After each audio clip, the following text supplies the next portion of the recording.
And you think about it, what lies here within the pelvis of both man and woman? We have the reproductive organs. These organs carry the ability to reproduce, to create future beings that will one day become past ancestors. So the pelvis and the womb especially, but the pelvis can be seen as the home to our ancestral ties, our bloodline.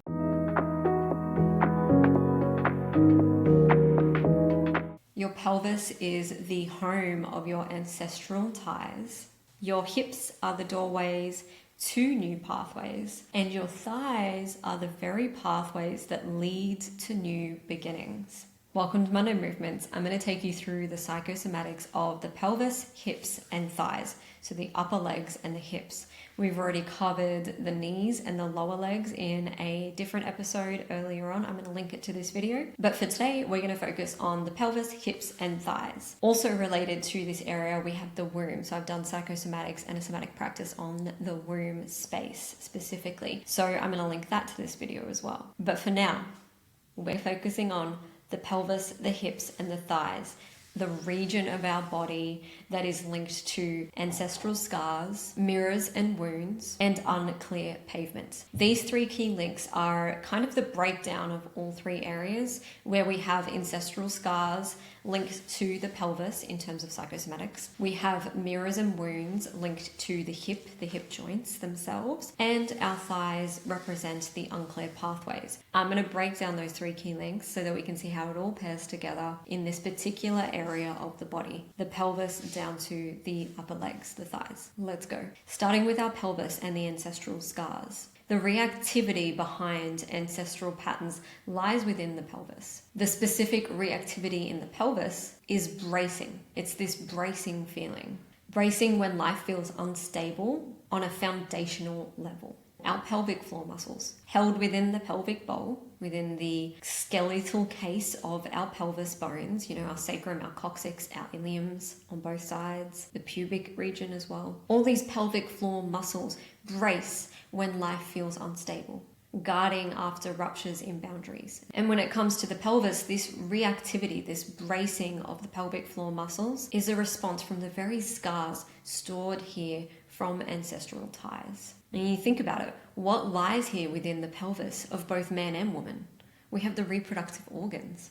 These organs carry the ability to reproduce, to create future beings that will one day become past ancestors. So the pelvis and the womb especially, but the pelvis can be seen as the home to our ancestral ties, our bloodline, things that occurred before our lifetime, before us, that were passed down energetically from mother and father, but in relation to our ancestors. So not so literally the scars of our mother and father, but their father and mother, and so forth and so forth. Ancestors, the lineage. And so because of this, the scars that can be stored here, the ancestral scars that can be stored here are deep. They are deep. There's shame, feeling cheated, betrayed, neglected, and rejected within family dynamics specifically, because we're talking about ancestors and bloodline. So these feelings of shame, cheated, rejected, neglected are all to do within family dynamics. And this does tie into key link number 2 around the hips. But for now, think about the pelvis as the storage of our ancestral scars around things like mother wound, father wound, brother wound, sister wound, mental or physical abuse, for example. And so this is home to all ancestral scars, things that have come before our lifetime. Now, when it comes to family dynamics in this lifetime, in the life you are living right now, we can look to the hips, key link number 2, mirrors and wounds. Wounds being a very specific word I chose in difference to scars. Scars imply that the wound had already occurred and it's healed and there's a scar left. There's remnants left. That's the ancestral ties. Wounds being things that have happened in this lifetime. That's why I chose that word for the hips. The family betrayals, neglect, deceptions, rejection wounds that occur in this lifetime, playing out like a mirror of the ancestral scars that came before us. And so these wounds occur in this lifetime, perhaps in a different way, but there's a familiarity there, a familiarity between the wounds that we're currently experiencing this lifetime and the ancestral scars that have been passed down from the bloodline. And so this is why things that present manifestations of the pelvis can be related to the hips, and this is why it all flows together. Because the wounds that we're experiencing within family dynamics can be mirrored in that of the scars of the ancestors. You can more easily see the familial scars and wounds that desire healing when you can see the correlation. When you can see it playing out in your current life, you can then start to link, like, well, how much further back has this been going on for? And to what extent? It might be something small that it's presenting in this lifetime. I said it can present differently in this lifetime, but it may be something that has happened.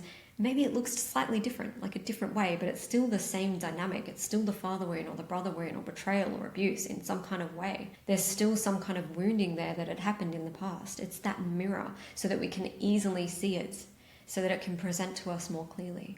I think it's really beautiful. And I don't mean that in a twisted way. I think it's beautiful how this synergy comes in and works. And I've come to experience this both in my personal life and see it within the women I work with. But I digress. So it presents like a mirror, so that we can better and more clearly see what needs healing, what we desire to be healed. And then from there comes the choice to heal years, decades, if not centuries of familial wounding. But the choice is not so easy when you're living within the wound yourself in this lifetime. The choice to heal those scars and those woundings, it's not so easy when you're living out that wounded experience. Which then leads me to the last key link of the thighs. Unclear pavement. Becoming aware of that ancestral and familial dynamics is the first step. The awareness is amazing. It opens the doorways to seeing things a little clearer. But what happens after this? Our hips are the doorways, a place where we can peer into different doors where we can see the scars or see better pathways. But which door do we pick? Which path do we pick? The thighs are the pathways, but when we are having issues presenting here, and again, we're living out the experience of the familial wound, this is often a sign that we are unclear, uncertain, and lack decision-making skills. The type of skills required to pick a door and walk through the path that lies behind it. If there's current foundations feeling unstable and unclear due to ancestral scars, familial wounding in this lifetime, taking the action will feel uncertain, and this uncertainty leads to indecisiveness. And so this is where, the pelvis, hips, and thighs all come together, because it's like if there's something presenting in the thighs, we can think of pathways, right? There's an unclear pathway, so I can't make a move in the direction in which way I want to go. But then if it's unclear because of familial wounding in this lifetime at the hips, that makes sense. That's why it's unclear. It's all murky right now until I decide to heal it, the choice. And then the pelvis is like, what lies even deeper than that? Where did this really stem from and come from in the bloodline? The ancestral scarring.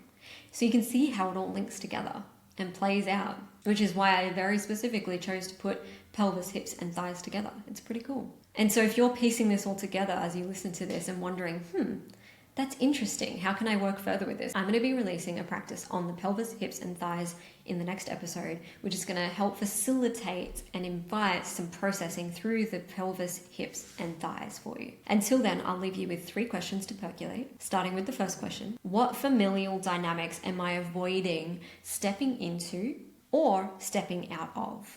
And then number 2, where in my life, around me or within me, can I find an anchor of stability and safety? Perhaps it's from without, when you go out into nature, or seeking a hug from a loved one. Perhaps it's internal, mindfulness and paying attention to the words that we speak to ourselves. Maybe it's both. And then lastly, what is one tiny doable step that would honor my forward direction towards happiness and joy today? What is that one tiny doable step, manageable step, that would honor my direction towards happiness and joy today? Stepping further away from those ancestral scars and ancestral wounds, leaving behind the guilt, shame, and the reactivity that usually comes up. I hope you enjoyed this episode, and I will see you next week for the practice on the pelvis, hips, and thighs.